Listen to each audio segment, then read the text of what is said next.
श्री गणेशाय नमः। सोम त्रयोदशी प्रदोष व्रत कथा। सूत जी बोले कि हे ऋषिवरों, अब मैं सोम त्रयोदशी व्रत का महत्तम वर्णन करता हूँ। इस व्रत के करने से शिव पार्वती प्रसन्न होते हैं। प्रातः स्नान आदि कर शुद्ध पवित्र हो, शिव पार्वती का ध्यान करके पूजन करें और अर्घ्य दें। ओम नमः शिवाय इस मंत्र का 108 बार जाप करें, फिर स्तुति करें। हे प्रभु, मैं इस संसार मैं गोते खाता हुआ ऋण भार से दबा ग्रह दशा से ग्रसित हूँ। हे दयालु, मेरी रक्षा कीजिए। सनकादि ऋषि बोले, हे पूज्यवर महामते, आपने यह व्रत संपूर्ण कामनाओं के लिए बताया है। अब कृपा करें यह बताने का कष्ट करें कि यह व्रत किसने किया, वह क्या फल पाया।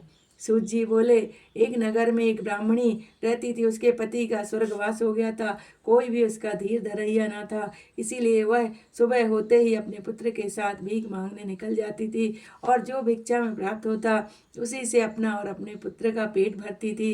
एक दिन ब्राह्मणी भीख मांग कर लौट रही थी तो उसे एक लड़का मिला। उसकी दशा बहुत खराब थी। ब्राह्मणी को उस पर दया आ गई। वह उसे अपने साथ अपने घर ले आई। वह लड़का विदर्भ का राजकुमार था। पड़ोसी राजा ने उसके पिता पर आक्रमण करके उसके राज्य पर कब्जा कर लिया था। इसीलिए वह मारा मारा फिर रहा था। ब्राह्मणी के आश्रम में वह ब्राह्मण कुमार के तरह पलने लगा। एक दिन ब्राह्मण कुमार और राजकुमार खेल रहे थे।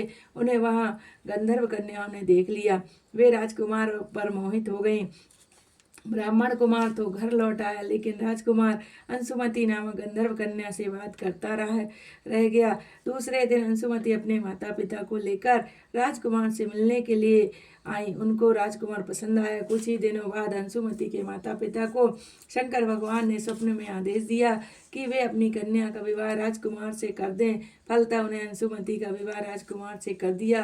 ब्राह्मणी को ऋषियों ने आज्ञा दे रखी थी कि वह सदा प्रदोष व्रत करती रहे। उसके व्रत के प्रभाव और गंधर्व राज की सेनाओं से राजकुमार ने विदर्भ से शत्रुओं को मार भगाया और अपने पिता के राज्य को पुनः प्राप्त कर वह आनंद पूर्वक रहने लगा। राजकुमार ने ब्राह्मण को अपना प्रधानमंत्री बनाया। राजकुमार और ब्राह्मण कुमार के दिन जैसे ब्राह्मणी के प्रदोष व्रत की कृपा से फेरे शंकर भगवान, वैसे ही अपने दूसरे भक्तों के दिन भी फेरते हैं। तभी से प्रदोष व्रत संसार में बड़ा महत्व है।